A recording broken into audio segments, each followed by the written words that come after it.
내 편이 되시는 하나님. 시편 124편 1절에서 8절 말씀. 올무에 걸려들지 말라. 사람에게 자유만큼 소중한 복은 없다. 복음이 무엇인가? 죄로부터 자유를 주는 것이다. 선교가 무엇인가?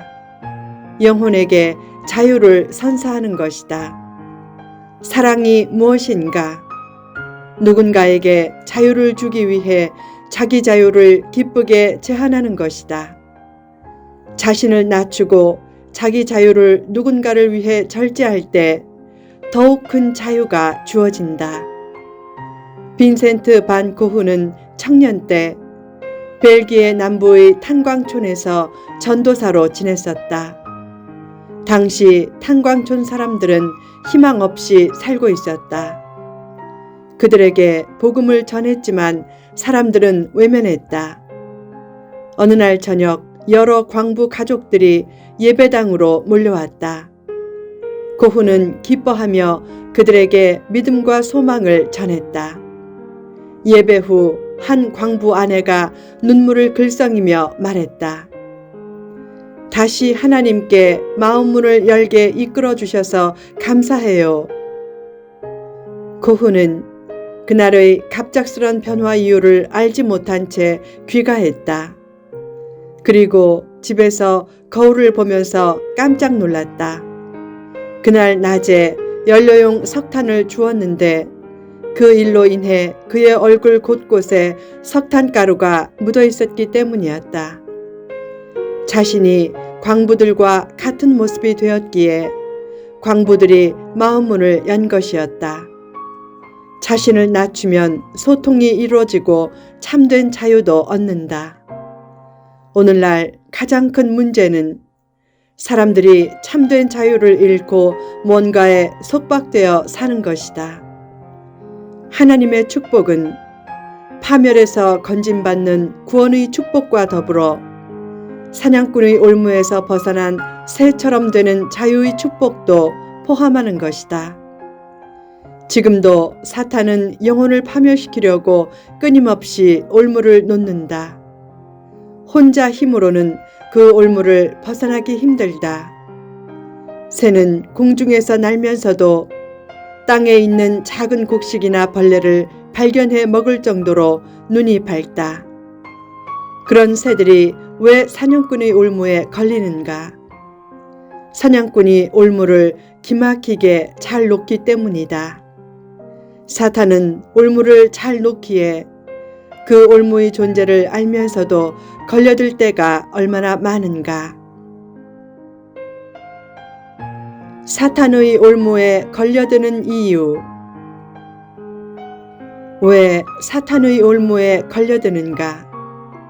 첫째, 지식을 외면하기 때문이다. 머리는 장식용으로 붙은 것이 아니다. 거짓말에 속지 않도록 머리를 써서 많은 지식을 접하고 분별력을 발휘하라. 사랑을 내세운 달콤한 말에 쉽게 속지 말라. 미혹은 늘 달콤하게 찾아온다. 겉모습만으로 판단하지 말고 명철하게 판단해 선택하라. 머리를 사용하지 않고 이단 교주가 뻔히 속이는 줄 알면서도 지식과 상식을 외면하고 기복주의에 넘어가면 올무에 걸린다.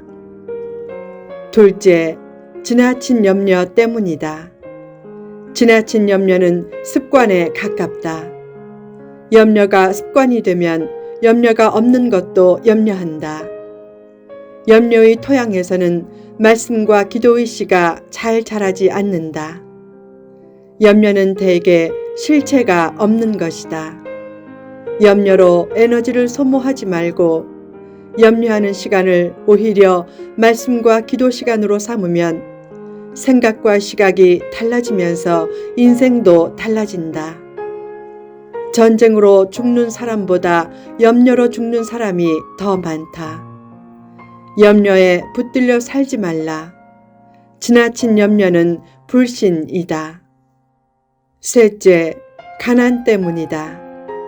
너무 가난하면 유혹이 온다. 자녀 등록금을 낼 돈이 없고 먹고 살기 힘들면 뇌물에 끌리고 올무에 빠지기 쉽다. 요새 믿음을 권면하면 돈을 좀 번 후에 믿을게요 라는 말을 제일 많이 듣는다. 돈을 많이 벌면 믿음이 들어갈 자리는 더 줄어든다.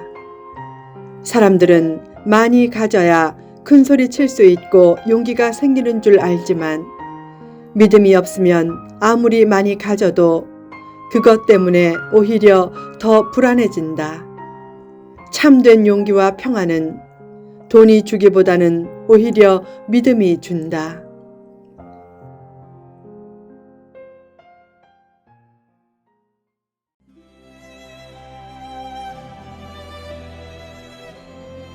넷째, 욕심 때문이다.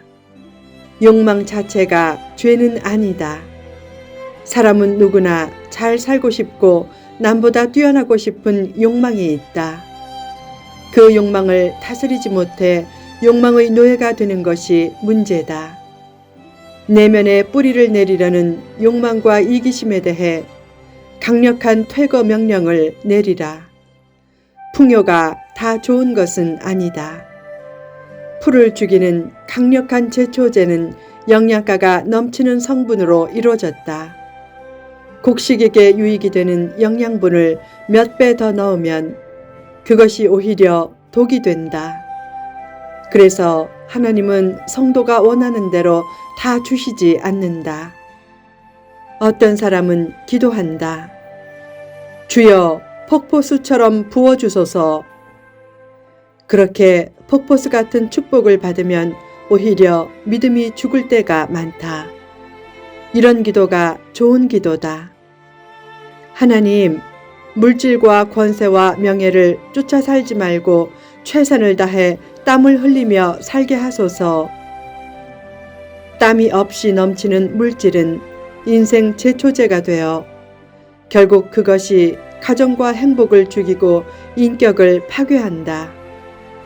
땀과 사명을 앞세워 살 때 하나님께서 그 모습을 귀하게 보시고 참된 축복의 길을 열어주신다. 다섯째, 두려움 때문이다.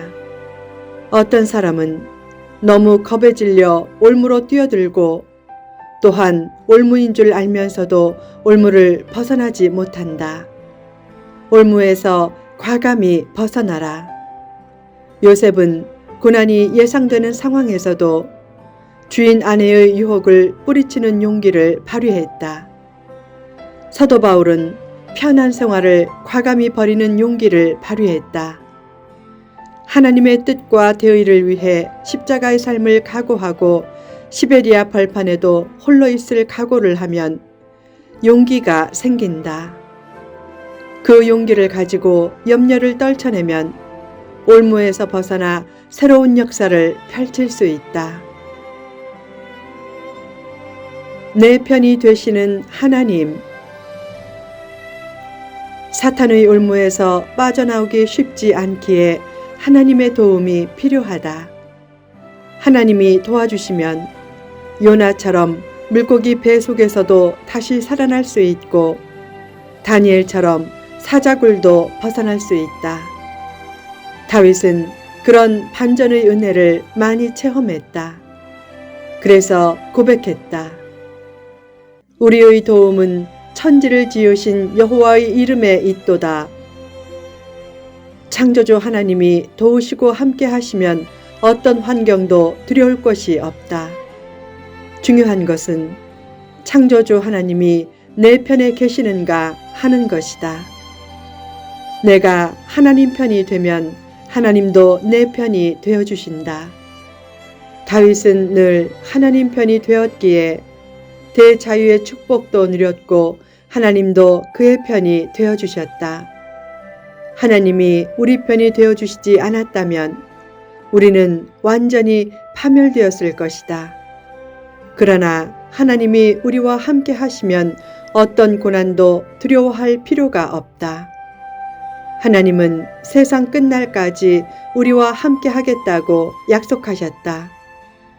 내가 하나님을 잊어도 하나님은 나를 잊지 않고 지켜보시고, 내가 하나님을 떠나도 하나님은 나를 떠나지 않고 지켜보며 내가 돌아오기만을 기다리실 것이다.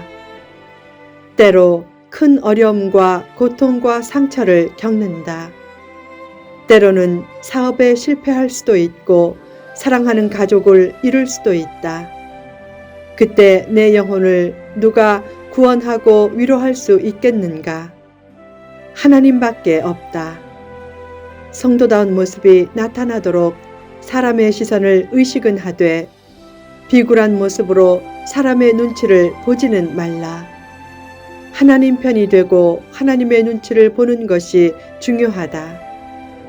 넓은 길과 지름길을 너무 좋아하지 말고 하나님의 뜻을 따라 십자가의 좁은 길을 선택하라. 왜 그렇게 어리석게 사느냐고 해도 최후의 승리는 바로 내 거야 라는 확신과 여유를 가지고 흔들림 없이 그 길을 고수하라. 어둠 속에서는 불평을 키우지 말고 등불을 밝히라. 그 길은 혼자 걷는 길이 아니고 하나님이 동행해 주시고 내 편이 되어 주신다.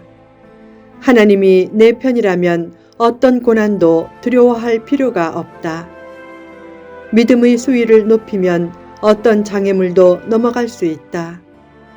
하나님이 내 편임을 믿고 하나님 편이 되는 일에 아멘을 하라. 남과 비교해서 불행감을 키우지 말고 자기 존재를 인정하고 자기 사명과 재능을 따라 최상의 삶을 빚어내라. 하나님이 내 편이 되고 내가 하나님 편이 되면 미래는 희망찬 미래가 된다. 하나님의 뜻 안에서 사명을 따라 살겠다는 굳건한 결심 외에 모든 것을 다 내려놓음으로 오히려 더욱 좋은 것을 얻어 누리며 살라.